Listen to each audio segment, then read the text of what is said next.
outro lado disso, não o acesso à justiça por parte dos indivíduos, né? E aqui a crítica é às pessoas em geral, né? Quer dizer, não vão, né? Não tomam frente para resolver seus problemas, o que transcende, inclusive, a lógica do acesso à justiça, né? O acesso às questões em geral, inclusive aos direitos, que por vezes não precisam nem de um advogado para ser intermediado, né? Pô, claro, sempre. Eu acho que tem um problema terminológico desse estudo, porque liga justiça à litigância. E eu acho que pode até ter um pouco reflexo desse bacharelismo histórico do Brasil, que o advogado ele tende a achar que a solução dele é sempre a melhor. Então, por exemplo, juizado especial, a efetividade dele não passa numa terceira aula de curso básico de microeconomia, porque o custo de entrada é baixo. Aí você tem a indústria do dano moral, que os juízes são justiceiros sociais, acham que vão melhorar a qualidade dos serviços, majorando os danos morais lá em cima. Só que o problema real é a estrutura de mercado. Então, o agente econômico ele vai lá, precifica, aumenta o custo do serviço, diminui a qualidade e a sociedade que pague.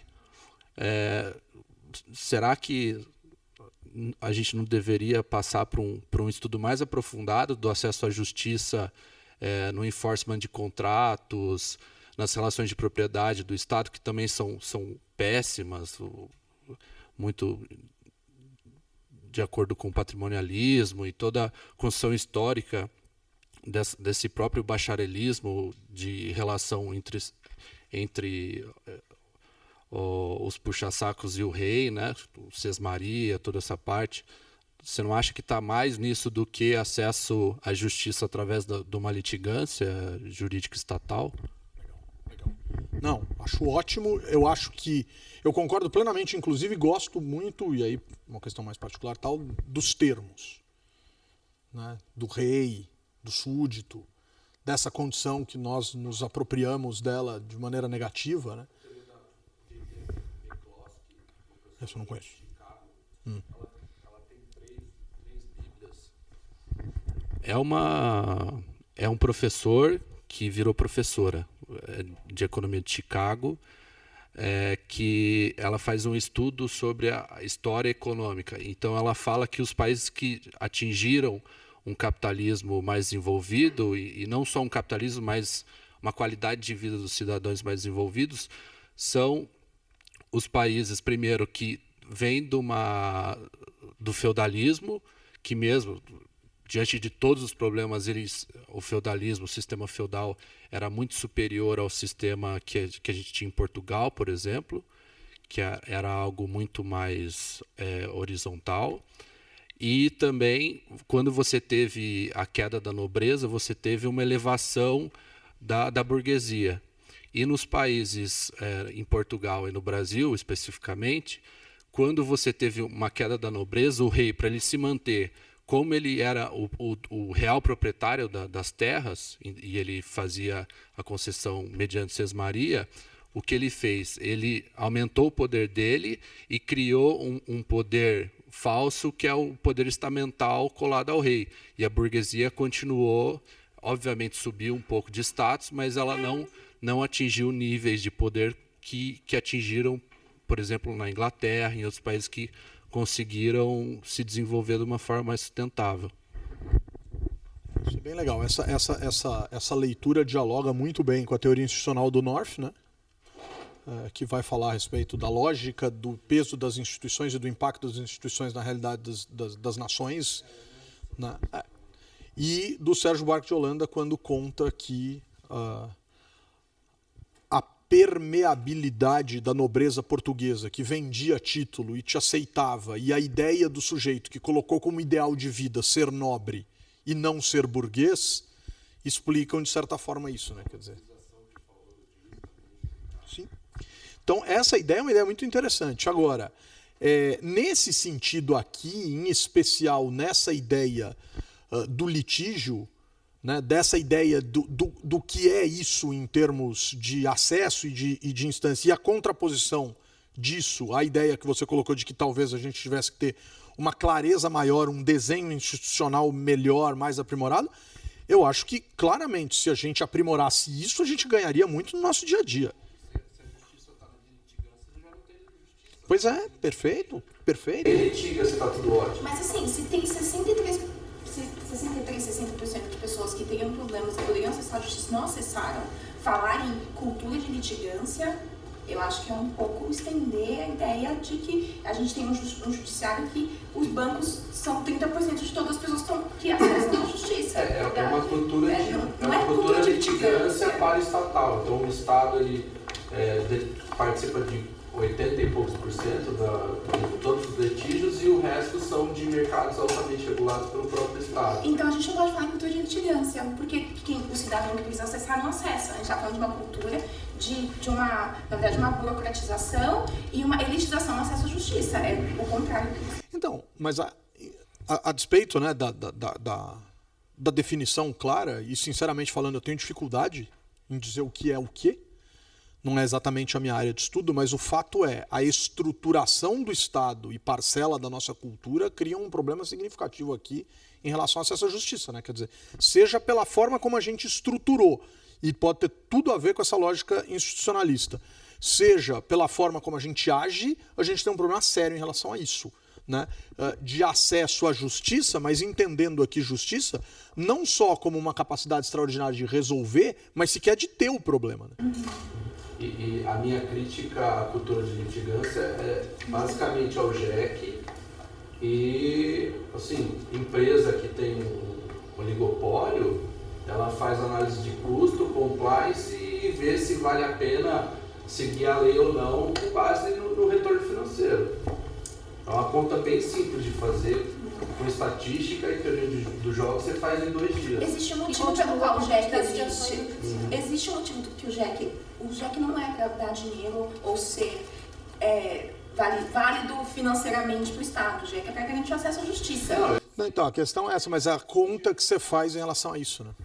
O problema pode ser a conta que você faz em relação a isso, que os agentes em geral... É que o JEC passou a ser tão moroso quanto as novas contas. Exatamente. Justamente porque essa conta, justamente porque as empresas continuam fazendo essa conta, justamente porque mais vantajoso pagar o dano real do que se adequar às porque o dano real é muito baixo. Justamente agora não vai ser o JEC, você tem 2, 3 anos.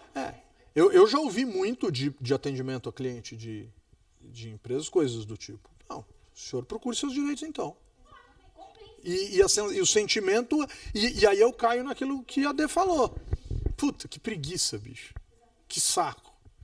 Acessar aí, fazer tal, sei o quê. E não é porque não seja simples, eu sequer sei o que é. Em termos culturais, eu sequer sei se é simples ou se não é. Se fosse bom, eu iria, né? Eu posso saber o que eu posso mostrar. Então, mas tem... Você pressupõe que já é burocrático, você pressupõe que é moroso. Quando ela fala do médico da CET, lá, ele já pressupõe que ele vai ter um órgão público. Assim, eu trabalho na CET, então assim, não sabia. Então assim, eu lembro do pessoal chegar lá, eu trabalhava no Brasil, assim, eu achava, por quê? Porque as pessoas elas vinham com questões ilegítimas. O litígio não tinha chegado no judiciário, mas era a porta de entrada para entrar no judiciário. Eram muitas indevidas, tudo de bizarrice que você via caía lá antes de chegar no judiciário.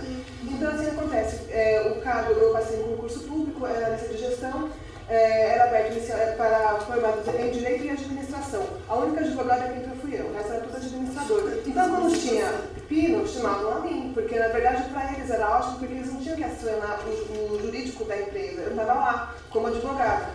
Aí isso que você está falando é interessante, porque as pessoas, quando pensam assim, a pessoa já chega assim, pô, pá, já achando que não vai ser resolvido, que não vai ser atendido, que não vai ser ouvido. Então assim, quando você chega e fala, oi, tudo bom, você pelo menos olha no olho da pessoa e ouve o que ela tem a dizer, já muda. Aí ela começa a perceber que pode. Acesso à justiça está muito parecido. As pessoas já falam, putz, mas eu tenho que pegar, eu tenho que juntar documento. Contratar um advogado. Como é que eu vou provar que eu falei, se é uma máquina que falou para mim, procura seus direitos? Você começa a cansar só de pensar. Por quê? Porque é um pouco, eu acho assim, que ficou muito distante. A justiça, ela está ali formalmente, mas ela na verdade está distante. Então, vamos na crítica. Justiça que tarde não é justiça, já dizia Rui Barbosa em 1000 e nada, né? 1900 e nada. Mas eu diria, o judiciário está distante da justiça, né? Não é justiça. É uma crítica interessantíssima. Quer dizer, se o judiciário está distante da justiça, se o legislativo está distante da legislação e se o executivo está distante da execução, porque dá para ampliar isso. A gente não está vivendo uma crise institucional à toa, das pessoas não acreditarem mais nessas coisas, né? Agora, 3 casos muito rápidos em relação a isso que você colocou, que eu acho que são interessantes. Chega a multa em casa.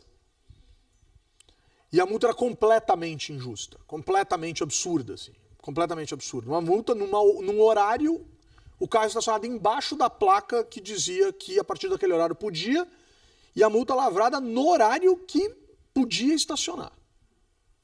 Bizarro, bizarro, bizarro, bizarro, bizarro, bizarro. Aí a multa chega em casa. Multa no carro da minha mulher, dela, multa dela. Aí falou assim, ela, vou recorrer. Eu falei, minha querida, mas não... perde seu tempo, né? Puta bobagem, puta besteira. Paga, então, exatamente. Paga essa merda, 85, vai dar R$85, vai ter 20% de desconto de pagar à vista, vai tirar 16, vai ser R$70, querida. Paga R$70. Não. Não, porque eu não quero culpar a pessoa que lavrou a multa. Eu quero culpar quem não olhar para o meu recurso. Eu quero ir mais para cima, se for para criticar. Mas eu tô dizendo para você que vai dar certo. E deu. E eu já fiquei olhando e falei, porra, que legal. Despachante. Carteira de motorista para vencer.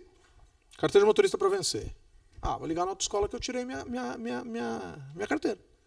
Preciso fazer isso, ó, você vem aqui, marca, não sei o que lá, em 2 dias está pronto, paga R$450 e tal. Eu falei, cara, pera um pouquinho, bicho. O governo faz tanta propaganda nessa tranqueira chamada Poupa Tempo, será que isso não funciona? Aí marca pela internet, faz exame no mesmo lugar, tira a foto, vai lá, 9 horas da manhã, quando dá 5h30 da tarde, a carteira está na minha mão por R$200 e poucos. Eu falei, cara, o conforto leva o cara a pagar mais caro porque ele sabe o caminho. Abrir empresa. Quando eu abri empresa, o cara me convenceu de ir no contador da seguinte maneira, cara, vai na contadora porque essa não enrola. Essa pega o caderno do Super Simples, bota na tua frente e sai abrindo página e olhando o que você quer ser. Porque normalmente você vai no contador, o contador diz o que você vai ser. Qual que é a sua empresa? Tal coisa. Então já sei, vou enquadrar aqui, ó. É impossível que o cara tenha aqueles 186.500 códigos na cabeça. Então ele te enquadra no que ele lembra que existe. E essa moça não, ela foi mesmo no caderno, abriu, foi na página, olhou e falou assim, ó, você vai ser essa aqui, ó, 14.8.1.13.25-63. É isso que você vai ser. Eu falei, querida, você é minha vida. Você me fez acreditar que dá para ter diálogo com a burocracia. E esse é um problema sério na vida das pessoas. Isso é um problema seríssimo para as pessoas.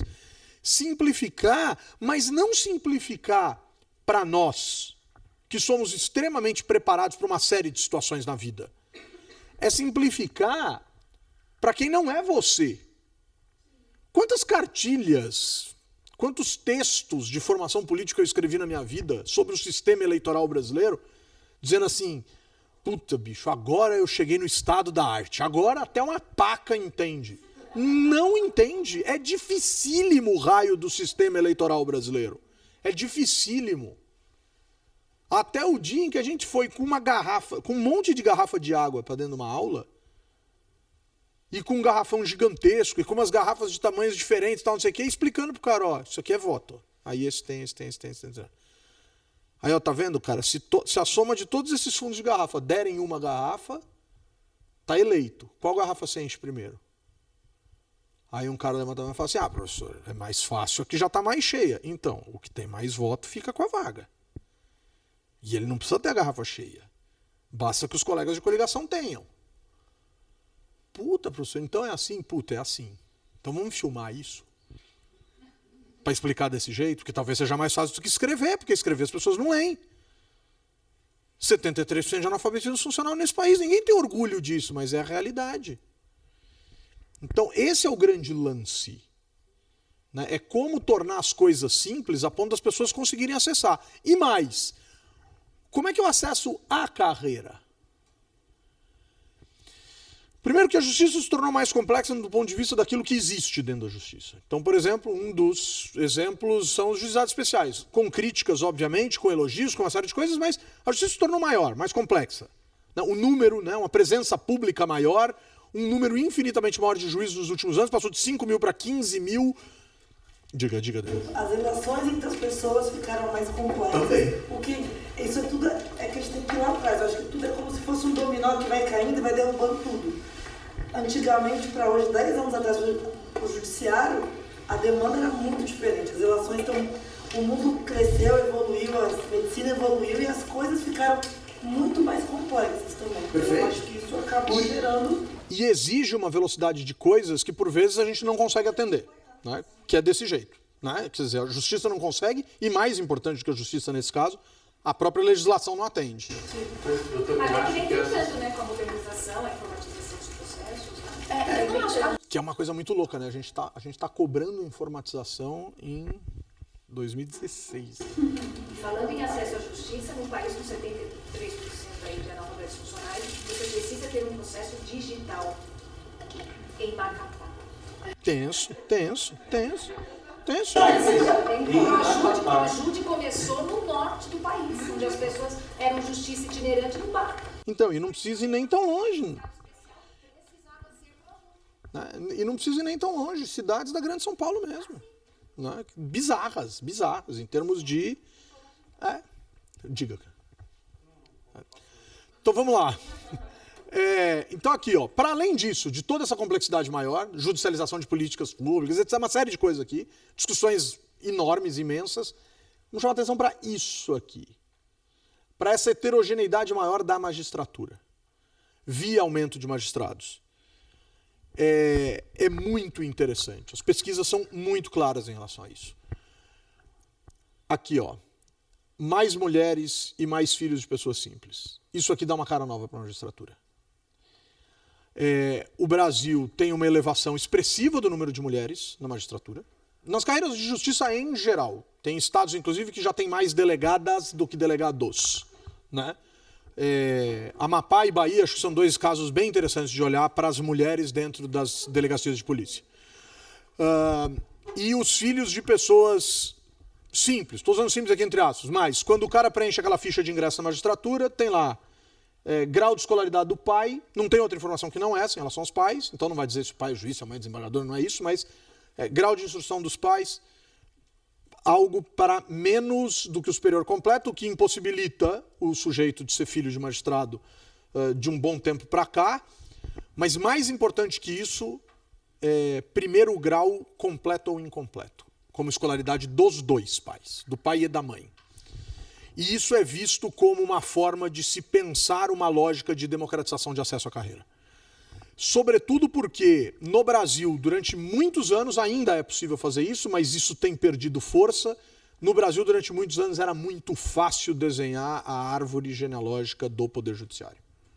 Então, famílias em série como membros do Poder Judiciário no país. Verdadeiros linhagens familiares dentro do Poder Judiciário. Não tem problema isso, desde que seja por absoluto mérito. Mas os concursos da magistratura, em algumas etapas, não inspiram tanto a existência meritocrática. Como terço nacional, filha de ministros da STF. Mariana Fix no Rio de Janeiro.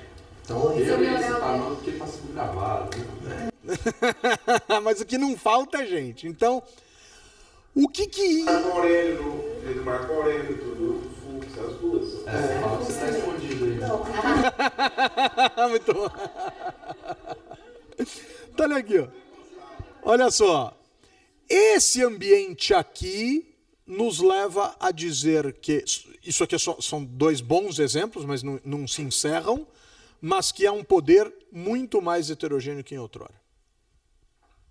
O que isso traz? O que isso é capaz de trazer? Alguns vão dizer, conflitos gigantescos dentro do próprio Poder Judiciário. Que bom, né? Que bom que existe conflito. É razoável que existam formas diferentes de pensar. Estranho é dizer, eu faço isso porque meu avô fez. Porque meu avô disse que é assim que faz sempre, desde sempre. E não tem problema ser filho, né? De novo, não estou dizendo isso, mas estou dizendo, há uma heterogeneização do acesso. Aí a professora diz, o CNJ é um bom indicador disso. 5% das pessoas eram a favor do CNJ dentro da magistratura. Quando a ideia do CNJ nasceu, 5% eram favoráveis, hoje a maioria já é favorável. E já entende a importância disso. Agora, o órgão de controle externo do judiciário é o judiciário. Ele ainda é impermeável. Mas, se eu não, entre aspas, venço essa impermeabilidade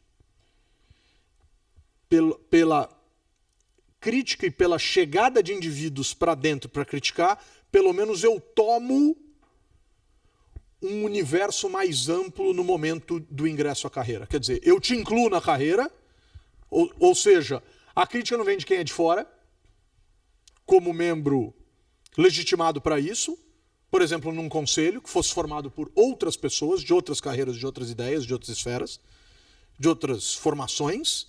Isso eu não consigo, mas o ingresso na carreira vem com gente diferente daquilo que sempre foi. Então eu tenho uma heterogeneização da carreira. Beleza? Ótimo. Então findamos a introdução. Que horas são? Só para eu ver o quanto a minha introdução já passou de todos os limites. 20 para as 4 e a gente às 4 para tomar uma cerveja ali. Tá. Não sei. Ou é café, acho que é com C, mas eu li errado. É que toda vez que eu leio tomar C, eu, como um cara extremamente otimista, leio cerveja. Alguns leem cafés e outros mais grosseiros leem outras coisas, mas deixa pra lá. Fala. Dantas, eu acompanho esse debate há algum tempo, fazendo interface com outras arenas. E me parece duas coisas que essa heterogeneidade trouxe à magistratura. Primeiro que houve uma queda de protagonismo do juiz como único ator decisor num processo. Se você for pensar num mundo pós-moderno, segundo Bauman, ele é mais um ator. Então essa multiplicidade de atores, acho que de alguma maneira diminuiu o protagonismo que o juiz teve. Mas eu estava pensando aqui, essa heterogeneidade só que essa alteração do magistrado, dessa nova carreira, desse novo corpo na carreira, fazendo com que haja alterações, tem um pouco de culpa. Como assim? Então, veja só, eu estava vendo a colega Denise, né? Eu tenho certeza que você vai ser magistrada. E eu vou rogar para isso acontecer. Eu percebo que você tem uma atitude ativa, você vai ser uma magistrada, vai ganhar seus 30 mil reais de vencimento por mês. Brutos, né? Brutos que ser. Mas você... Exato.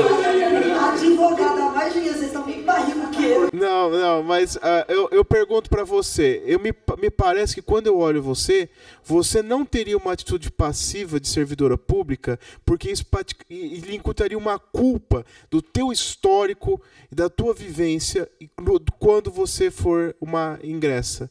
Então eu percebo o seguinte, o filho do magistrado que foi magistrado não tem culpa. Ele não sente culpa, ele não sente peso. Ele é leve para ele o não engajamento. Me parece que essa modificação da estrutura mediante uma nova incorporação de atores, filhos de pais com educação, fazem com que se sintam culpados de serem protagonistas de uma não modificação. Tá, entendi. Se sentem culpados por não serem protagonistas de uma mudança. Quer dizer, vamos alterar, vamos transformar isso em uma coisa mais positiva. Se sentem responsáveis pela necessidade de se impactar a sociedade de maneira significativa ou positiva. Detalhe, e aí é que vem o grande lance. Esse é o tesão da nossa história aqui hoje. Fantástico. Né? Quer dizer, vai ter uma mudança de status quo vindo de dentro do judiciário? Perfeito se houver. Mas, quem é esse cara? Qual o limite do poder dele? Que valores ele carrega com ele? Aonde ele quer chegar com isso? Quem você acha que é para fazer isso? E essa é uma reflexão independente de origem. E é algo significativamente desafiador para a nossa cultura, pensando numa lógica institucional. A gente carrega muito esse sentimento. Eu vou chegar rigorosamente nisso. É aí que eu quero chegar. Quer dizer, pode ter o maior tesão do mundo em ser um agente transformador da realidade. E acusar, eu não conheço estudos sobre isso, pode ser que tenha, que as grandes transformações ou um ativismo maior vem de uma determinada característica de juiz em detrimento de outras características e que, por exemplo, a linhagem familiar em relação ao judiciário teria uma relação com isso. Pode ser que essa seja uma variável explicativa desse fenômeno. Pode ser. Valeria até partir disso como uma hipótese. Mas a ideia é qual a diferença entre justiça e justicismo, qual a diferença entre juiz e justiceiro. E isso independe, muitas vezes, de origens e coisas do tipo. Isso é nosso. Isso é característica nossa enquanto sociedade. Isso está descrito, reescrito, e claro que todo mundo tem direito de discordar. Mas o grande lance é esse. Por sinal, tem uma passagem interessante em relação a essa questão de árvore genealógica do judiciário. Nessa minha dissertação, eu comecei a entrar numa discussão acerca da qualidade do ensino. Quando eu fui bater lá no lance da crise de 68, e aí na enxurrada de faculdades que surgiram nesse país de direito, eu falei, cara, e aí o que acontece com a qualidade do ensino jurídico? E aí, cara, tem pilhas desse tamanho de estudos dentro do direito criticando a qualidade do ensino jurídico. É muito legal ler essas coisas assim. E eu falei, cara, que loucura, bicho. Então quem é o bacharel hoje, né? Da onde ele vem? E aí tinha acabado meio de começar a fazer 4, 5 anos, o provão, que é a avaliação do MEC da época do governo Fernando Henrique. Falei, cara, eu vou catar todos os provões, vou catar todos os principais concursos e vou ver se tomando o provão como item de qualidade, né? Como capacidade de aferição de qualidade, o que não necessariamente era verdade para qualquer avaliação, né? Mas eu vou catar o provão e vou ver quem são esses caras. Aí eu fui no TJ, fui no MP, fui na CADEPOL, fui na OAB e fui olhar para a Câmara dos Deputados. A CADEPOL, os delegados de polícia, fui só para o Estado de São Paulo. A Academia de Polícia do Estado de São Paulo, os aprovados nos concursos ali de meados da década de 90 até o começo dos anos 2000, Faculdade C. E aí tem toda uma discussão, né? Aceita ganhar salários menores, aceita uma carreira mais perigosa, blá, blá, blá, Faculdade C. MP, TJ, Faculdades A. Fortíssimas, violentíssimas, super, super, ultra intensas do ponto de vista de um concurso super disputado, de uma carreira super interessante, de uma carreira com muita segurança em termos de carreira, tal, não sei o quê. USP, Unesp de Franca, PUC, isso aqui somado, né? E a Unesp de Franca menos, porque tem pouca vaga, né? São 50 vagas por ano, eram pelo menos 50 vagas por ano, tal, mas essas 3 escolas já davam tipo 80% dos aprovados. Eu falei, caramba, bicho. Então os caras vêm buscar aqui, ó. Esses caras saem e viram os magistrados, etc, etc, e os promotores públicos do Estado de São Paulo. Achei bem interessante aquilo. E foi assim com todos os concursos que eu fui pegando, que eu fui arranjando, porque você tem que quase que implorar para conseguir, né? E aí os dados foram chegando, não tinha isso na internet, né? Isso ia chegando, uns papéis, eu ia digitando, daí faltando tipo uma semana para fechar a minha dissertação, saiu mais um concurso do TJ. Eu tinha um acesso lá no TJ, uma pessoa conhecida e tal. Falei, cara, me arruma esse então mais, só para eu adicionar aqui. Ah, vem aqui pegar e fui. A minha promessa de acessar esses dados é que ao término da minha dissertação eu fosse entregar uma cópia da minha dissertação para o presidente do TJ. Né? Beija a mão, né? Lá fui eu. Mas foi uma figura super simpática comigo e tal, fui lá. E cheguei com a dissertação, pedi uma audiência lá para a secretária, ela pediu para eu ir lá tal hora, botei lá minha gravata, meu terno, que é a roupa que eu mais adoro colocar, né? Sociólogo desleixado, até dizer basta, tal, e fui lá e entreguei até. Quando eu estou entregando, quando eu estou conversando com ele, tomando um cafezinho ali e tal, batendo aquele papo, falando dos meus achados, etc. Chega um senhor, Bate na porta e entra. Colega, e abraça, tal, e fica, e passa a mão no rosto, e dá aquele tapa forte assim no rosto. Aquele tiozinho, muito legal. Venha conhecer aqui o doutor Humberto. Aí você já vira doutor, que estudou, fez uma dissertação brilhante, tinha acabado de entregar, o cara não tinha lido nem um agradecimento a ele. Sobre isso e aquilo ele falou, e falando, e os dois lá falando, e eu ali e tal. Não sei o que ele, mas eu queria te apresentar minha neta. E aí entrou a moça. Ela é a nossa nova colega da magistratura, foi aprovada para juíza. E ela vira e fala assim, eu estava ouvindo o que vocês estavam dizendo, então você estudou, tal, não sei o quê, e fez uma comparação com o provão. Falei, e o que você achou? Eu falei, encontrei isso, e nesse último concurso agora, só uma pessoa para quebrar minha perna geral, porque nunca tinha acontecido, e pela primeira vez na história dos últimos 10 concursos do TJ, alguém aprovado de uma faculdade D ou E. E nesse caso, pior, de uma faculdade E.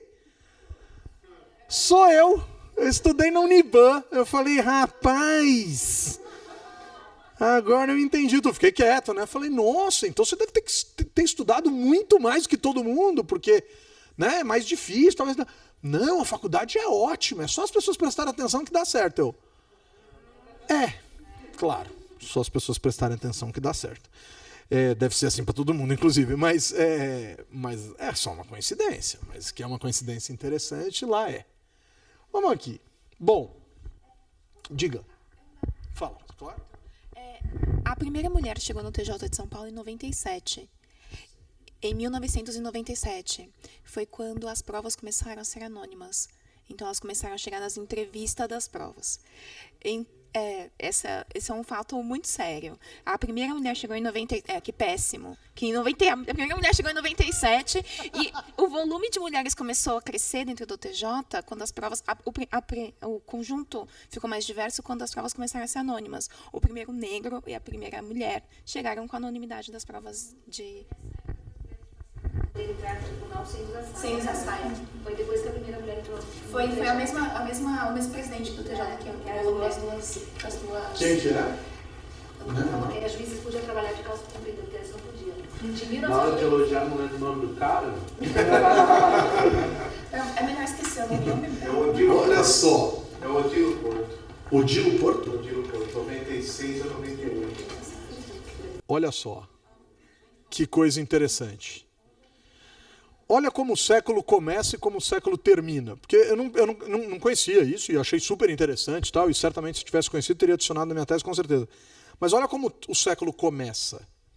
O discurso do Paraninfo, da primeira turma que formou uma mulher no Largo de São Francisco, no começo do século XX, diz mais ou menos o seguinte, parabéns, aquelas coisas todas vocês, os senhores, deve ter sido isso os doutores, aqueles tratamentos mais formais, têm entre vocês uma mulher. A primeira, que este gesto de ousadia não sirva de exemplo para as demais. É um século que começa com isso e que termina com isso que você colocou. Quer dizer, avança-se, de uma maneira deprimente, lenta, tal, mas ao mesmo tempo lutando, fazendo. Claro. O bacana disso é que o século termina com um número maior de mulheres matriculadas no ensino superior, coisa que vem se mantendo para além da proporção de gêneros na sociedade. Quer dizer, isso é interessante. Isso é bem interessante. É ruim porque certamente acontece alguma coisa que o homem não está estudando tanto quanto as mulheres. Quer dizer, o ideal seria que houvesse um equilíbrio. Mas, ao mesmo tempo, é positivo, dado toda essa barreira gigantesca que a mulher enfrenta, por exemplo, a partir do começo do século XX para chegar no ensino superior. Então, o copo está meio cheio e meio vazio. Dá para interpretar de maneiras distintas. Mas aqui, a despeito dessas melhorias, a despeito de um acesso, a despeito dessa luta por acesso, a despeito dessa heterogeneização do acesso à carreira, a despeito de todas essas questões, o que explicaria o afastamento em relação à realidade? A gente já falou aqui, que essa justiça está distante da realidade. O que explica isso? Todos os cientistas sociais classificam o Brasil real e o Brasil legal. Pelo menos é que eu tô relendo pela 39ª vez o Faoro agora, e ele usa esses termos, Brasil legal e o Brasil real. E, assim,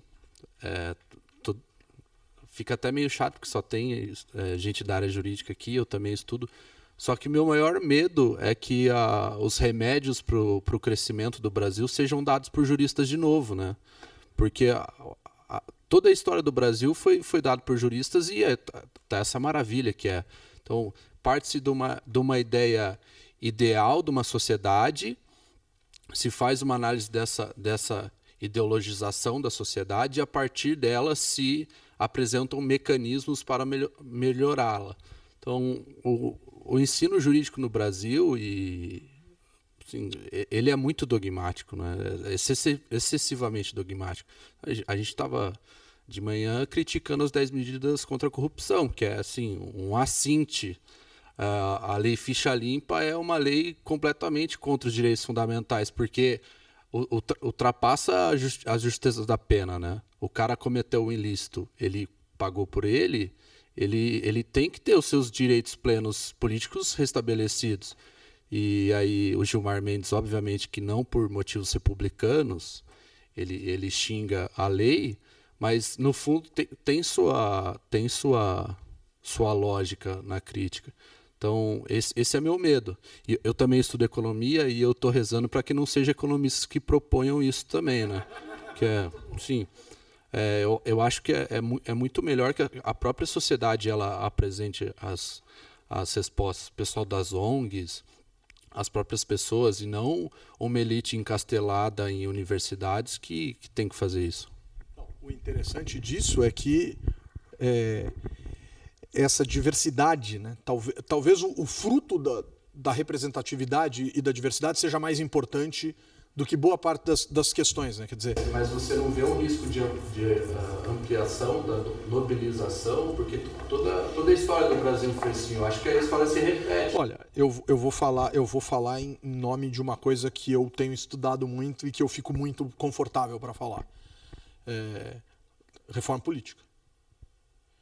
O que se vende no Brasil como reforma política é o mais absoluto estereótipo mais bem acabado dessa ideia de que com lei você resolve tudo. Porque a única coisa que se fala nesse país em relação à reforma política é precisamos mudar as regras que regem o sistema eleitoral político partidário brasileiro. É isso o tempo inteiro. E de coisas extremamente assim, tem que mudar esse negócio do financiamento, tem que mudar esse sistema de lista aberta, não sei o quê, tem que mudar esse, não sei o quê. E eu, particularmente, não consigo acreditar nisso em um segundo sequer. Por sinal, eu tenho polemizado bastante, tenho feito isso, primeiro por acreditar, segundo para provocar mesmo.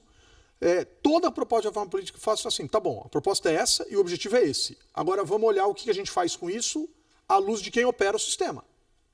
Porque é para quem opera que você tem que pensar. Né? E aí quem opera vai fazer isso aqui, ó. E vai ser desse jeito. Não tem outro jeito, infelizmente, cara. Ou você muda a cabeça das pessoas em geral. E isso é muito mais trabalhoso, muito mais complexo. Muito mais complicado, tal, né?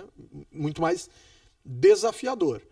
E aí você começa, isso é uma parte que está lá para frente, né? Você começa a ver decisões que são tomadas a partir da justiça eleitoral para impactar a realidade, que são verdadeiros assaltos a qualquer lógica de qualquer coisa. Você fala assim, cara, eu não acredito que esse cara disse isso, sem a menor capacidade de calcular o que isso efetivamente representa.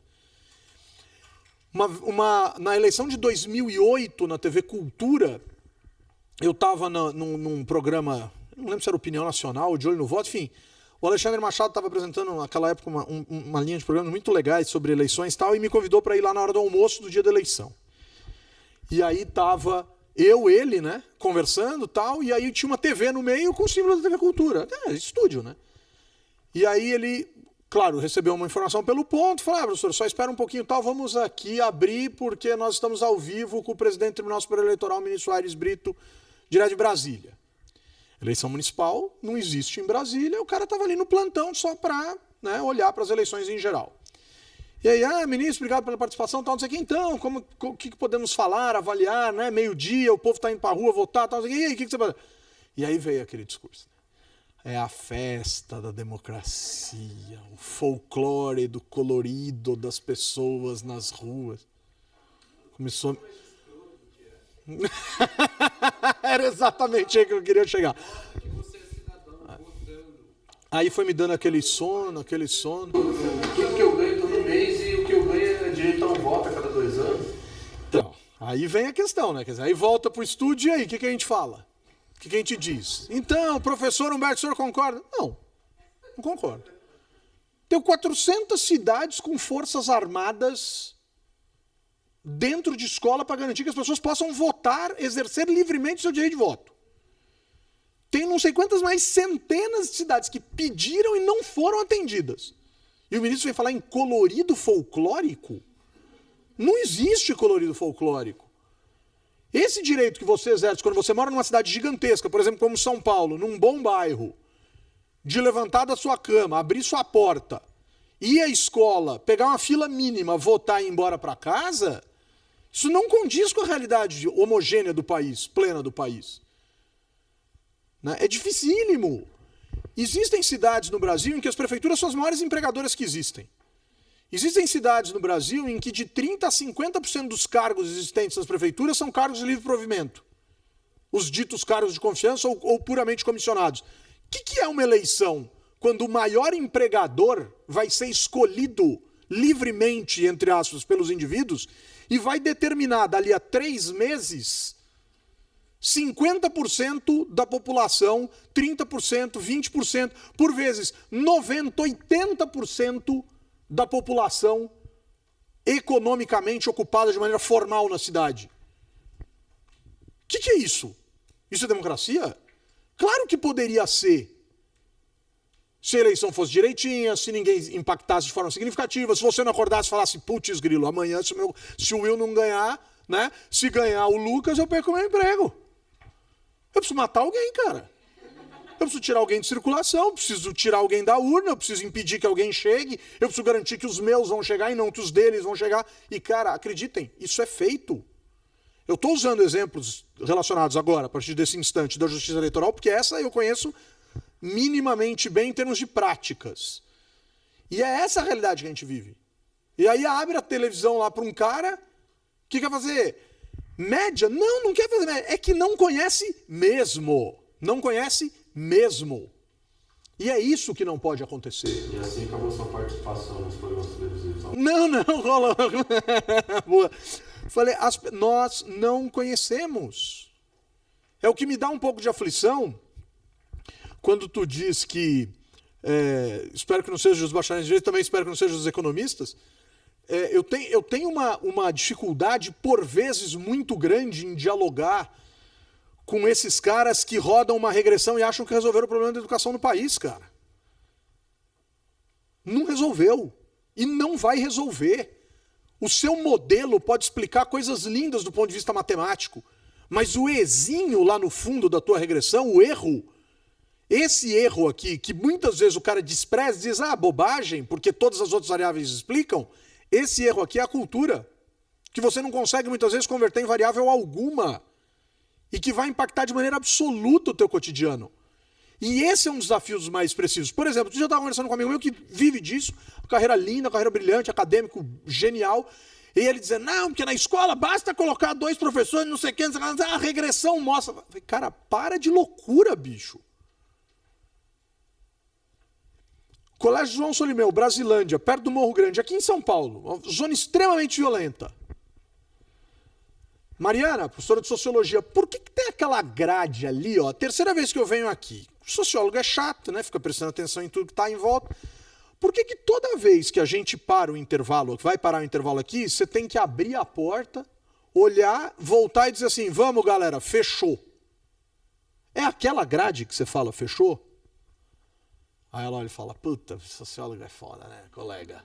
Eu falei, então, me explica, o que é isso? Eu preciso recolher todo o segundo ano naquela grade para soltar o terceiro para o intervalo. Porque tem uma galerinha dessa turma aqui que jurou de morte uma galerinha da turma de lá. Que regressão pega isso? Você quer falar de ambiente escolar? 2 professores resolvem isso dentro da sala de aula? Aonde, cara? Aonde? Precisa botar o pé nas coisas para conhecer as coisas, né? Mas é o fetichismo da econometria hoje. Vai substituir o bacharelismo arcaico positivista de 100 anos atrás. Assim como a direita substitui a esquerda, né? E a esquerda substitui a direita. E a gente não consegue fazer os dois dialogarem, né? E isso é tenso, cara. Claro que a sua econometria tem um valor expressivo, gigantesco. Mas claro que esse bacharelismo não pode ser jogado no lixo. Claro que essa ideia de ficar viajando e pensando, tal, claro que isso tem um valor. E claro que outras coisas mais têm valor. Essa é a provocação. Né? Quer dizer, aonde nós estamos, que o outro é sempre ruim, que o outro não serve, que a conta do sujeito não serve, porque isso... Então, claro que essa regressão tem todo o valor do mundo. Mas, cara, você já foi numa escola pública? Você já entrou lá dentro? Você já viu como é? Escola na Vila Guarani, Zona Sul de São Paulo, perto da Imigrantes. Então, professor, o senhor vai dar aula ali, ó. Deixa eu abrir a porta para o senhor. Aí tira uma maçaneta de dentro do bolso e abre assim, a porta. Os alunos já estão aí dentro? Já. E quem aí dentro tem maçaneta? Ninguém. Quando o senhor quiser, o senhor bate aqui na grade que a gente vem abrir. Foi por sorte que eu sou casado, né? Porque o contato da minha aliança com o metal é capaz de chamar a gente mais claramente, né? Ah, professor, o senhor é bem-humorado, né? Sou, você não imagina o quanto. Bom dia, turma, tudo bem? Dentro de uma jaula. Em que eu fazia assim, eu pegava o teto. Vim dar aula de democracia para vocês, meu nome é Humberto. Como é que eu começo uma aula dessa? Como é que eu dou uma aula de democracia dentro de uma jaula? Seria até razoável. Se eu fosse explicar, por exemplo, por que os meninos estão presos, sendo que eles pudessem ser, sei lá, infratores e coisas desse tipo. Não era o caso. Meio-dia, alguém pega uma maçaneta, abre a porta da escola e os caras vão embora. No dia seguinte, os caras voltam. E todos os funcionários têm maçanetas no bolso. Nenhum aluno tem maçaneta no bolso. Ou seja, só o professor ou o funcionário da escola abre a porta. Como é que eu posso chamar isso de escola? No mesmo ano, eu vou para o Jardim Paulista, não o Jardim Paulista aqui, né? Bonito, jardins e tal. Assim. Aquele Jardim Paulista que fica lá no extremo de São Paulo, lá em Parada de Taipas. E vou numa Fatec Barretec, que tem lá, Jardim Paulistano, acho. Jardim Paulistano. E vou numa dessas. Jardinzaço. Auditório. 2 andares. Escola totalmente horizontalizada, assim, praticamente horizontalizada. Biblioteca, sala de vidro, não sei o quê. Eu falei, cacete, bicho, como é que pode? Isso aqui é do Estado, aquilo é do Estado. O cara que estuda aqui é, na cabeça do cidadão que governa, tão cidadão quanto o cara que estuda lá. Aonde está isso na matemática? Onde está escrito assim, maçaneta, variável dummy maçaneta, 0,1, variável dummy jardim horizontal, gramado, escola nova, zerada e sensacional, 0,1. Não existe isso. Você não controla isso. Você não tem esse dado dentro do banco de dados. Você não consegue essa informação. Mas tem. Porque eu estou em ETEC, por isso que eu sei. Não, você sabe dizer se é ETEC ou não é ETEC, mas você não sabe dizer se a escola tem uma estrutura genial ou não tem. As ETECs têm estrutura diferente porque os alunos que estudam lá são selecionados. Não. Eu tenho certeza disso. Eu consigo dizer ETEC ou não ETEC.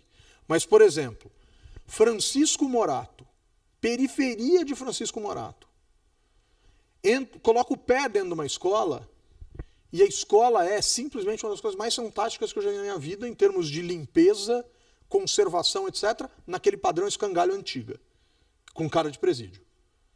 Mas a escola é perfeita, todas as portas abertas, tudo pintado, tal, não sei o que, não sei o que lá. Caramba, bicho, como assim? Por que essa escola é assim e a outra é a escola da maçanetinha?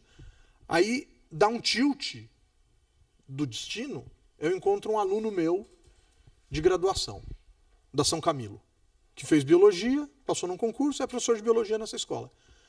Cacete, você não é professor que me dá aula de democracia? Sou eu. O que você está fazendo aqui? Porra, velho, é verdade dela pra você. Aquela alegria, abraça, tal. Cara, sempre que eu venho pra cá eu lembro de você. Por quê? Porque essa escola é genial, olha só. E aí começa a mostrar um monte de cartaz, um monte de coisa. Os alunos se organizam, tem conselho, pai, vizinho, não sei o quê. Isso eu não controlo.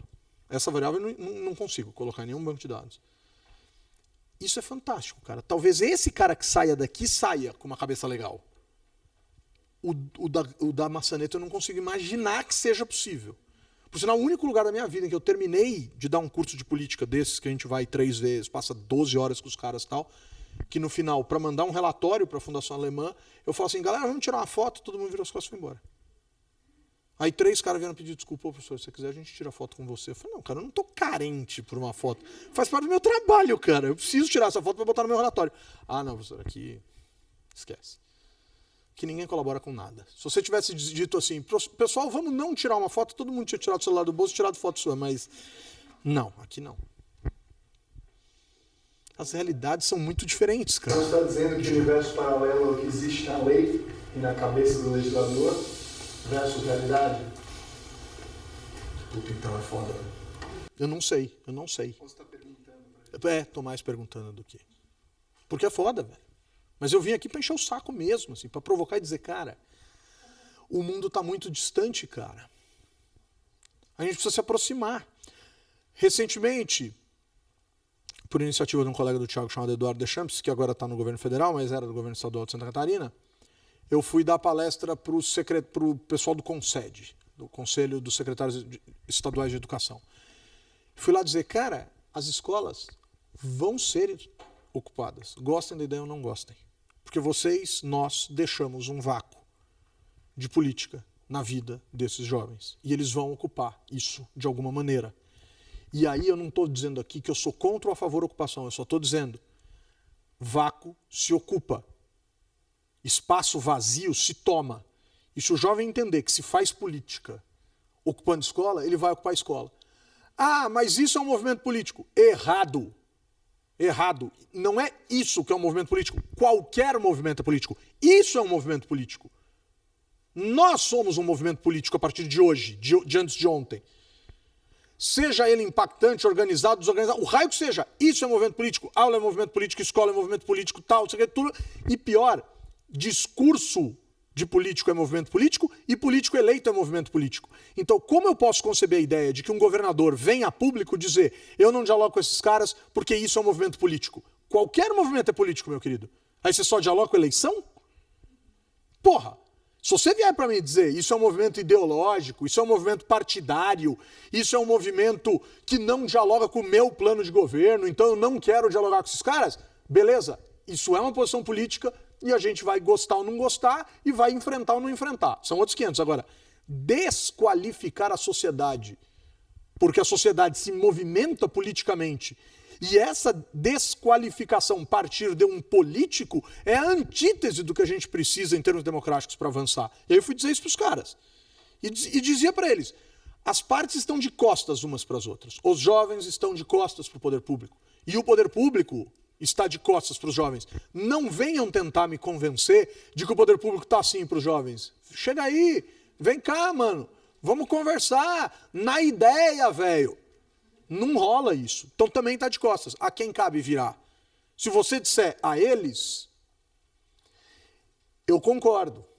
Mas aí eles, entre aspas, vão se virar. Eles não vão virar para vir pro teu colinho. Porque eles não querem. Eles vão se virar. E se viraram. E não adianta. Não vou dizer que não adiantou falar. Também não é uma palestra que você vai conversar com o cara 2 horas. O cara vai resolver o mundo. Eu falei, cara, virem, caminhem e dialoguem. E teve cara que saiu de lá falando, puta, é verdade, meu, a gente precisa virar, caminhar e dialogar. Isso vai demorar, mas a gente precisa fazer. E outros dizendo, dialogar porra nenhuma. Vou entrar na justiça e vou exigir a desocupação e a reintegração de posse. Falei, cara, isso é o que está escrito na regra. Isso é óbvio que você pode fazer. E é óbvio que muito provavelmente é o que vai ser feito. E é óbvio que a polícia vai entrar, vai dar borrachada nos moleques e vai tirar os moleques de lá. Isso é o óbvio. Só que essa sociedade não é mais a sociedade do óbvio. E esses moleques não foram para lá à toa. E aí virou uma discussão super interessante. Mas a ideia é essa, cara. Então, o universo paralelo, cara, se nós tivermos, Lucas, a sensação de que nós vivemos numa sociedade em que a regra é quase um paralelismo, é quase que um universo à parte, cara, aí a gente tem um problema infinitamente maior do que a gente possa imaginar. Porque aí eu deslegitimo o legal. E se eu deslegitimar o legal, cara, o mundo vai virar um mundo randômico, que cada dia que você acorda, você vai apertar o botãozinho e tudo vai embaralhar, né? Não acho que a gente chegou nisso. Mas é complicado. E essa é a provocação. Esse é o lance. A gente consegue, então, aí mais uma provocação, entender esse universo que a gente está? A gente tem capacidade de enxergar isso? Porque tem outro lado também. O lado de quem diz, claro que conseguimos entender, está tudo errado. Tudo? Então você também não está entendendo. Porque tudo é impossível que esteja tudo errado. Se a gente continuar vivendo num mundo de ou tá tudo certo ou tá tudo errado, ou é ou não é, ou tá certo ou tá errado, ou é bom ou é ruim, vai dar besteira. Vai dar bobagem.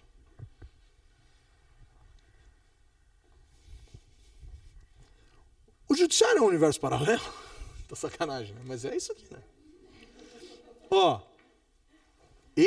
claro, eu vou simplificar bem, tá? Eu vou ser irresponsável, inclusive. Não pode haver a desaposentação nesse país, porque o sistema tem que ser solidário. Sério que vocês estão falando de solidariedade? A gente vai discutir solidariedade? O cara que quer desaposentar não pode desaposentar no formato que estava se defendendo, porque ele tem que ser solidário? Eu tenho que ser solidário? Eu escrevi isso no Facebook outro dia, eu falei, cara, eu adorei o fim dessa história. Porque, cara, a gente vai conseguir discutir nesse país solidariedade. Vamos discutir solidariedade, cara. Essa é a resposta oficial, né? Não, sim, mas é, né, Thiago? Mas é a resposta. Porque não dá pra gente falar outra, que a gente não fecha a conta. Não, tudo bem então, 7,7 bi, beleza. Então, é a falta da conta, mas tudo bem, a gente precisa fechar a conta. E o princípio norteador do fechamento da conta é a solidariedade? Que delícia, cara, que maravilha. Vamos começar a ser solidário com um monte de coisa. Vai acabar um monte de privilégio, cara. Vai acabar um monte de palhaçada. Vai acabar um monte de tranqueira. A gente vai fundar uma república. Vai acabar o rei. O rei vai cair. Isso é fantástico, cara. Porque esse país teve um dom extraordinário nos últimos anos, que foi transformar súdito em consumidor. Esse é o sentimento que eu tenho em relação a esse país. A gente saiu do papel de súdito para ser transformado no papel de consumidor. Vamos começar a discutir papel de cidadão, cara. Que oportunidade mais única do que isso? Que oportunidade mais especial do que isso em termos históricos? Agora, perder a oportunidade também é uma coisa que a gente adora. Né? Por exemplo, nesse instante, não sei se alguém aqui... o Will, por exemplo, é. Você é do Rio. Do Rio de Janeiro, capital. Então, o Rio de Janeiro, por exemplo, nesse instante está perdendo uma oportunidade única na história do Rio de Janeiro de discutir extremos em relação à visão de cidade. Porque o resultado da eleição do Rio de Janeiro, em termos de primeiro turno, ele é muito especial de legal. Se a gente tivesse bons eleitores. E aí não é um problema do Rio, é um problema do Brasil. Estou fazendo uma crítica, imagina fazer uma crítica. O Rio não tem bons eleitores, São Paulo é que tem. É claro, é óbvio. Nós é que somos bons pra cacete, mas... Cara, um cara de um viés, de um semblante conservador, foi pro segundo turno contra um cara de semblante progressista. E aqui não tem defeito, cara. Aqui são qualidades. Você pode achar um bonito outro feio, não tem problema nenhum. E você pode achar que você não vai votar, que você vai vetar, né? Como disse o PSDB lá para dar apoio pro Crivella. Não, isso não é um apoio de voto, isso é um apoio de veto. Veto ao outro lado. Bicho, puta, até nessas horas você quer ficar no muro, fala que vai votar no cara e para de encher o saco. Mas vai lá.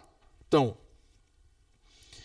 olha que coisa linda, cara. Você colocar dois caras desse num debate e perguntar, cara, e isso aqui para a cidade? E isso aqui? E isso aqui? E isso aqui?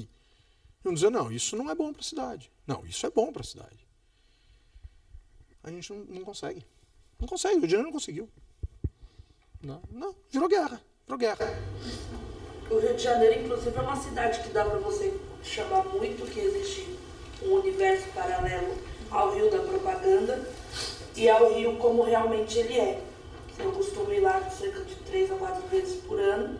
Circulo muito em Copacabana como circulo em Madureira. E a diferença de qualidade de... Mas não se afasta muito de São Paulo. Não, sim, é isso que eu tô falando, que lá são dois, assim, realmente algo muito bom e algo que precisa de muita melhoria. Mas né? pelo menos assim que coexistem. Aqui em São Paulo eu percebo essa grande diferença. Por exemplo, na Zona Sul, Paulista, e as zonas mais segregadas, onde comportam as comunidades. Sim, é muito então, separado. no Rio, pelo menos, a gente tem essa noção, por mais que você mora na Zona Sul, enfim, do outro lado da moeda, do outro lado da história, do que aqui em São Paulo. Que as pessoas que nascem numa região abastada acaba tendo com o seu núcleo de amigos que também são da mesma classe Não se social, misturam, não se misturam, nunca vão pegar um trem, um metrô para conhecer o outro lado, para conhecer outro discurso. Então tem essa dificuldade de entender, de gerar até uma empatia, né? Porque foram criados nesses mundinhos, nessas redomas, enfim, no Rio, pelo menos, você consegue. Brasante, a gente você não sabe que tem lugar na Zona Leste que não tem saneamento básico. Em São Paulo. No Rio você tem que estar na praia, você olha, Você vê morro, você vê favela, com tudo coexistindo e discutindo. O paulistano de classe média, média alta, principalmente, para se referir a mazela, olha para o Nordeste sempre. Ah, já imagina no Nordeste, olha no Nordeste como é. Bicho, não. Pega teu carro, não precisa comprar passagem aérea, não precisa pagar pedágio, não precisa sair da cidade, não precisa fazer nada disso. É só ir ali e olhar e voltar. Da minha casa, em 7 minutos eu conseguia sair dessa realidade para outra completamente oposta. Porque eu moro no Real Parque, mas trabalhava dentro da comunidade de Paraisópolis. Tem lugares dentro da comunidade de Paraisópolis que as pessoas não têm água encanada. Não tem luz elétrica, assim, mas tipo, não é que não tem porque é o gato, não tem nada. Eles vivem em casas como palafitas. O teto pode falar também, a atuação do teto no Rio de Janeiro. O pessoal do teto é genial, cara. Então, cara, quer coisa mais bizarra do que o muro que separa a USP da São Remo? Uma das 100 melhores universidades do planeta separadas por uma catraca de uma das maiores misérias da cidade de São Paulo. Uma catraca separa a maior miséria, uma das maiores misérias da cidade de São Paulo e, obviamente, né, um quadro muito tenso, denso, intenso, né, e complexo, enfim, da realidade brasileira, separado por uma catraca de uma das melhores universidades do planeta. Aí você fala, cacete, bicho, que legal. Sorte que eu tô do lado de cá da catraca, né? Sorte que eu não girei pra lá. É um negócio completamente maluco, né? Então isso é muito... Não tá longe, né? E isso é muito difícil. Muito difícil. Então, quanto que a gente vai pra isso, cara? Quanto que a gente está dentro disso? Quanto que a gente consegue entrar nisso, olhar pra isso? O quanto que nós não carregamos... Cara, e eu não tô falando de vocês, tô falando de nós todos não carregamos muitas dificuldades em termos de leitura de sociedade, porque é difícil mesmo ler. E a gente tem que tomar muito cuidado com isso. E isso ganha muita complexidade quando você tem a prerrogativa de decidir a vida de alguém num julgamento, cara. E eu não estou dizendo que isso torne impossível julgar. Se fosse assim, não existia justiça. E sei lá o que ia ser disso. Mas é muito difícil. Uma das melhores amigas da minha mulher passou num concurso da magistratura na Paraíba com 23 anos. Hoje ela é uma mulher de 45 anos, 40 e poucos anos. E eu adoro conversar com ela. Nos seguintes termos, cara, o quanto você enxerga que amadureceu ao longo dos últimos 20 anos a ponto de entender a complexidade da responsabilidade que você tem nas mãos. E ela olha e fala assim, cara, eu por vezes não tenho coragem de ver o que eu fiz na minha vida. Não tenho coragem. Essa é uma das coisas que eu mais converso com a minha terapeuta. Não consigo. A mulher de 45 não consegue ver o que a menina de 20 e poucos fez, em termos de julgamento. E julgou. E é super difícil isso, cara. Super difícil. Super complicado. A gente fica muito olhando para político, dizendo, pô, político devia ser melhor formado. Político devia passar por uma escola para ser político. Político devia ter formação. Político, depois de eleito, devia passar 3 meses internado dentro de uma escola, se preparando para assumir o cargo que vai assumir. Juiz. Por que a gente não fala isso do juiz? Ah, mas tem a escola da magistratura. A escola da magistratura? Cadê a escola da vida? Não quero a escola da magistratura. Quero a escola da vida. Para que serve a escola da magistratura? Claro que ela serve. Claro que ela tem um papel fundamental. Papel técnico, principalmente. Papel de procedimentos, papéis burocráticos, etc. Papel de vida.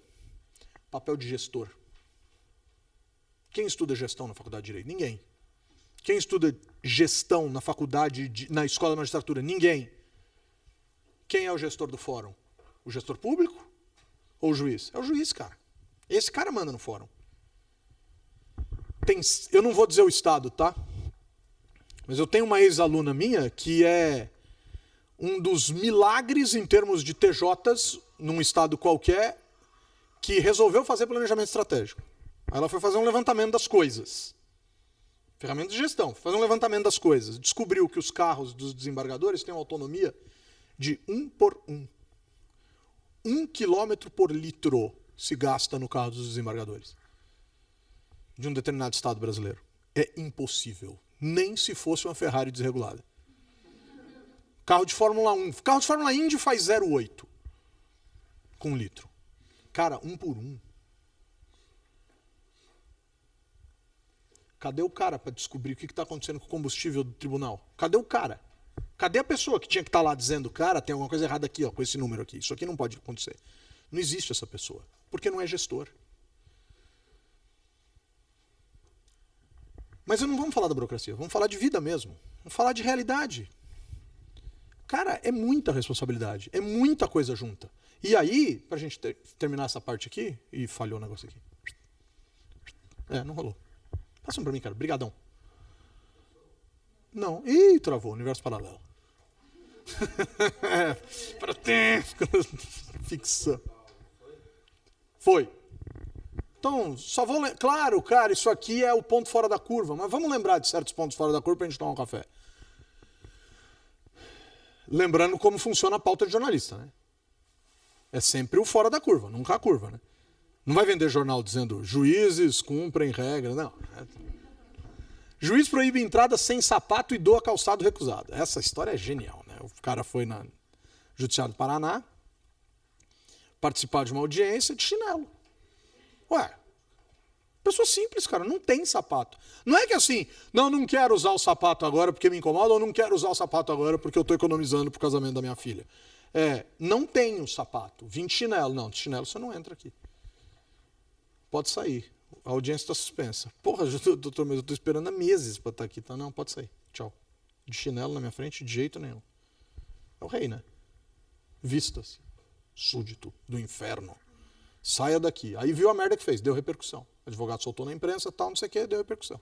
Aí o cara teve a grande ideia, sensível, completamente associado aos efetivos valores da sociedade, chama o assessor lá, o assistente, o raio que seja, fulano, por favor, para mim, pega esse par de sapato meu aqui que já não está mais dando certo em mim e leva lá pro cara para ele poder... E eu vou dar um jeito de botar a audiência dele aqui mais para cima. Sapato usado, doado pelo juiz. Uma merda. Aí levou. O juiz mandou o cara enfiar o sapato, não sei aonde, né? Não, recusou, disse que não queria, que não ia aceitar e falou palavrão até dizer basta pro cara que foi levar. E o caso estourou na imprensa. Eu não sei se o juiz chegou a dizer que o cara era ingrato, né? Mas seria demais. Juíza manda a vítima grampear a camisa sem botão. Vítima chegou no lugar, camisa social, assim, tal, não sei o que, faltava um botão. Eu não sei se a magistrada tinha toque, alguma coisa desse tipo, começou a incomodar. Puta, cadê o botão, cara? Cadê o botão? Cadê o botão? Cadê o botão? Cadê o botão? Falei, vem cá, pega o grampeador, grampeia a camisa do rapaz ali que tá me incomodando. Ele mandou grampear, e grampeou.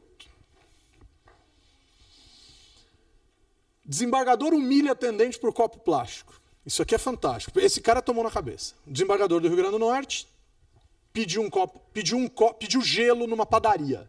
Uma padaria, chamou o atendente, dá para ver pelo sistema de TV. Sem som. Ele faz assim, aí o atendente vem, ele fala alguma coisa para o atendente faz assim e vai embora. E volta. Quando volta com um copo plástico e dá para ver o gelo assim por cima. E ele entrega para o desembargador. E aí o desembargador levanta e começa a berrar. E bate no copo, e joga o copo no chão, e chuta o gelo e tal, não sei o quê. Só que esse cara estava querendo ser presidente do TJ do Rio Grande do Norte e esse negócio circulou e o cara dançou. Mas humilha. Indagado o atendente sobre o que era aquilo. Ele disse que eu nunca poderia ter levado para um desembargador do estado do Rio Grande do Norte gelo num copo de plástico. no mínimo esperava um balde, né, de cristal não sei das quantas, de metal nobre de não sei da onde, com um pegador, assim, de safira, sei lá do raio que fosse. Né, sei lá, não sei. Juíza paralisa julgamento para remarcar manicure. Essa história é uma história que também ficou famosa na imprensa.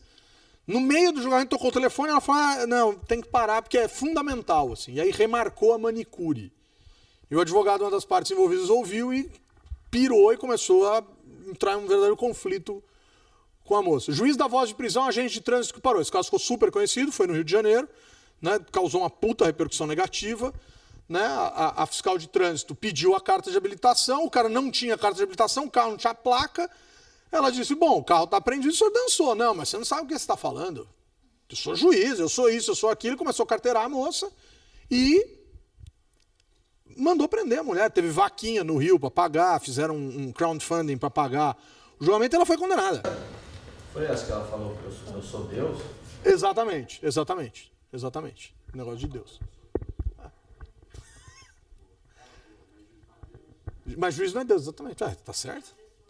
Juiz dirige carros apreendidos. Os carros do Ike Batista, né? O juiz foi pego dando um rolezinho, porque os carros são legais. Os carros são geniais. Não, mas eu sou um fiel depositário dos carros. Não é um fiel depositário dos carros. Definitivamente o carro não precisa disso ali. Desembargador tinha terapeuta lotado em seu gabinete, no Rio também. O desembargador tinha direito a não sei quantos assessores e tal. Um era o massagista, o terapeuta dele. Que atendia ele todo dia às 8 da manhã na casa dele. E ela era lotada no gabinete dele. Quer dizer, sensacional. Gente, mas tinha coisa boa sobre isso também, tá? Não, claro, óbvio. Não, pelo amor de Deus, viu? Pelo amor de Deus. Olha o universo do privilégio aqui. Cara, bizarro, né? Vai pagar o café, Renatão? Bora.